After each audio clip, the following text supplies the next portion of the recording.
Olá pessoal, mais uma vez, reflexões cotidianas, fazendo você refletir.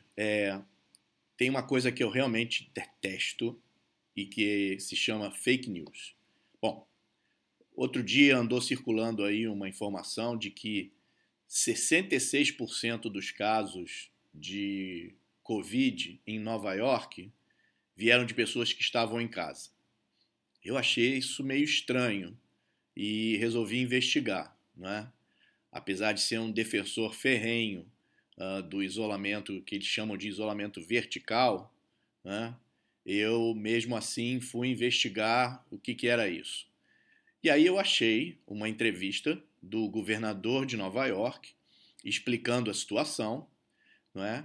E que realmente 66% dos casos de Nova York eram de pessoas que estavam em casa, porém foi apenas uma pesquisa de 3 dias, não é? De fatos que ocorreram em 3 dias, com cerca de 1.000 pessoas e 100 hospitais.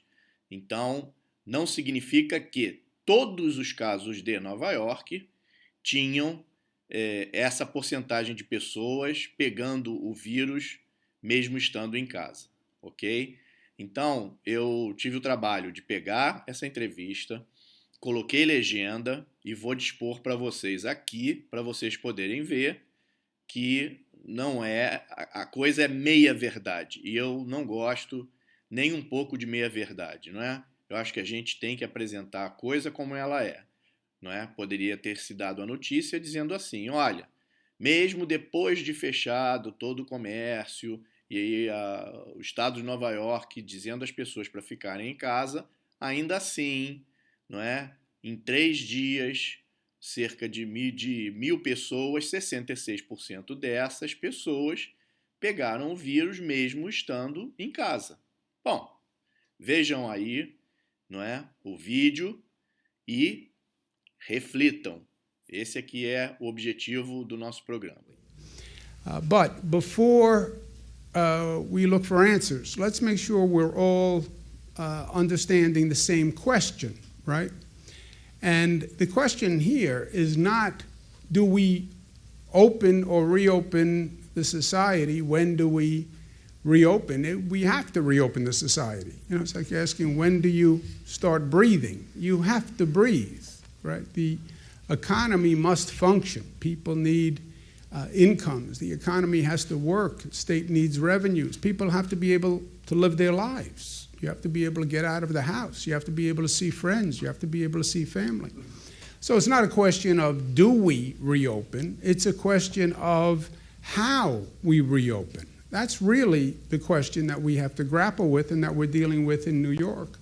Our position in New York is the answer to the question, how do we reopen, is by following facts and data as opposed to emotion and politics, right?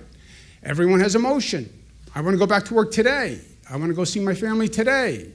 I want to be able to go to a bar and have a couple of drinks and socialize with my friends today. I do, by the way. But it's not about emotion. It's not about political position on reopening. There's no Democratic position, Republican position. This virus kills Democrats, Republicans. There's no politics to this. Deal with facts and deal with data. And use that to instruct you, even more important at a time of high emotion. Understand the emotion, appreciate the emotion, but deal on the facts and the data. And you have it. You can calibrate by the number of hospitalizations, the infection rate, the number of deaths, the percentage of hospital capacity, the percentage that you're finding on antibody tests, the percentage you're finding on diagnostic tests, positive, negative. You're collecting tracing data. Make your decisions based on the information and the data. That's what we're saying in New York. That actually works. And by the way, we know it works. When you look, there's a chart today that was published by the New York Times. You look at what's happening in New York, yes, our line is going down. Our number of cases is going down. We have turned the corner and we're on the decline. You take New York out of the national numbers, the numbers for the rest of the nation are going up. They are going up. To me, that vindicates what we're doing here in New York, which says, follow the science, follow the data, put the politics aside and the emotion aside. What we're doing here shows results. The hospitalization rate is down, the number of deaths is down, and the number of new cases is down. For me, I've been focusing on this number of new cases. That's where our health professionals are focused. Why? Because with everything we've done, closed schools, closed businesses, everybody shelter at home, all the precautions about wear a mask, wear gloves, etc., you still have 600 new cases that walked in the door yesterday. Week before that, we still saw 1,000 new cases every day. Where are those new cases still coming from? Because we've done everything we can to close down. How are you still generating 600 new cases every day? Where are they coming from? Again, let's look at the facts, let's look at the data, let's understand and see what we can do. So what we've done over the past few days is we asked hospitals, look at just those new cases who are coming in, right? Yesterday, 600 new cases.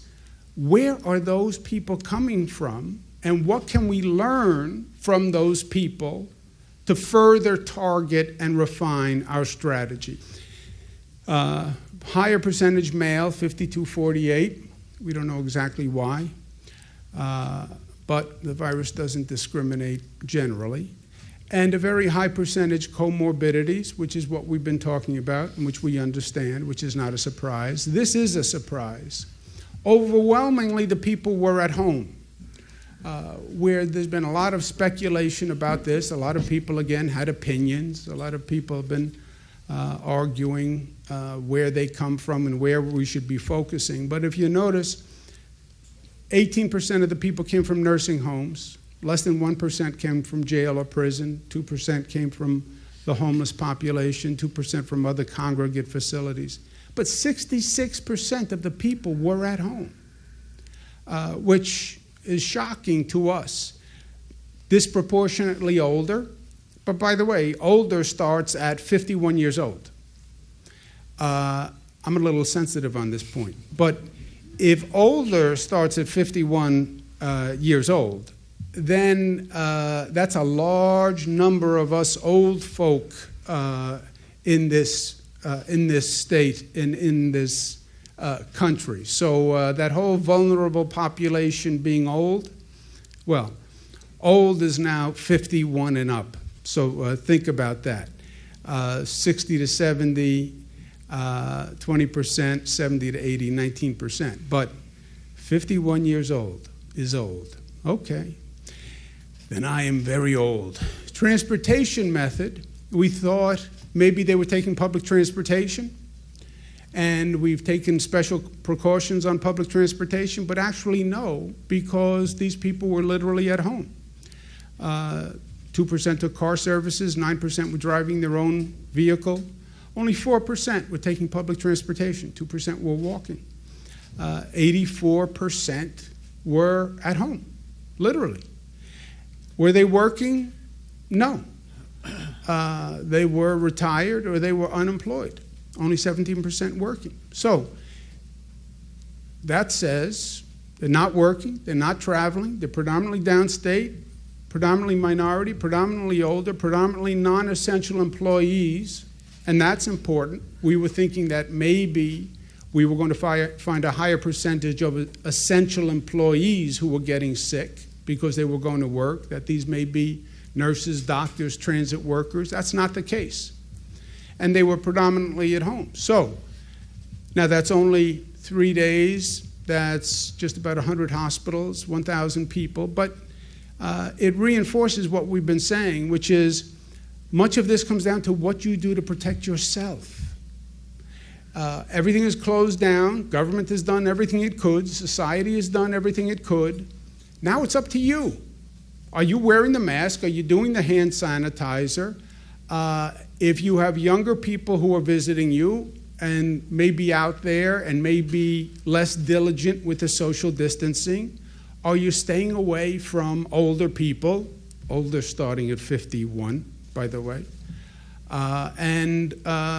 But it comes down to personal behavior. This is not a group that we can target with this information. It's really about personal behavior. Bom, como vocês puderam ver, é exatamente aquilo. Ele dá um pouco de dados também sobre idade, até brincou ali um negócio de 51 anos já ser velho, né? Mas, infelizmente, os dados mostram isso, né? Que as pessoas idosas, a partir dos 50 anos, têm mais possibilidade, probabilidade de pegar o vírus e inclusive, de ter problemas, não é? Então, é isso. Espero que você tenha gostado do vídeo, não é? Que tenha entendido que, apesar de ser verdade que pessoas, mesmo ficando em casa, pegaram o vírus, né? Isso aconteceu, mas não foi para a totalidade dos casos de Nova York. Foi uma pesquisa feita recentemente. Esse vídeo que eu publiquei aí, se eu não me engano, foi a entrevista dele de 6 de maio. Eu vou botar o link para a entrevista toda. Se você fala inglês, quer ver a entrevista toda, tá? Porque teve uma parte que eu cortei, mas era a parte que falava que vem mais do lugar tal, do sul do estado, da localidade tal. A parte geográfica não interessa muito para o objetivo desse vídeo. Interessou aquela parte onde fala que é praticamente o mesmo número de homens e mulheres, né? 52%, 48%. A parte de comorbidades, né? Uma porcentagem enorme de pessoas com comorbidade são suscetíveis a pegar esse vírus, não é? E a parte de que ele especula o que está acontecendo então. Essas pessoas estão pegando em casa, não são nem trabalhadores, a maioria estava aposentado ou desempregado, não é? Então, ele fala que é importante a questão sanitária, né? Não adianta também você ficar em casa e receber visitas de pessoas que estão na rua e vão te visitar, não é? Você não... Enfim, tudo isso é importante fazer, não é? Não é apenas fique em casa, é fique em casa e, principalmente, tome os cuidados sanitários. Use a máscara, lave bem as mãos, o que você receber da rua, dá uma limpada ou tira a embalagem, joga fora a embalagem, lave as mãos e depois, sim, coloque as mãos no rosto, né, na boca, no nariz, enfim. Todos esses cuidados você tem que tomar, senão, mesmo estando em casa, você vai acabar pegando o vírus, ok? Então é isso. A ideia aí, e aí você pensa o que pode ter acontecido para esse número alto de pessoas ter pegado em casa. Reflita, não é isso? Reflexões cotidianas. Obrigado.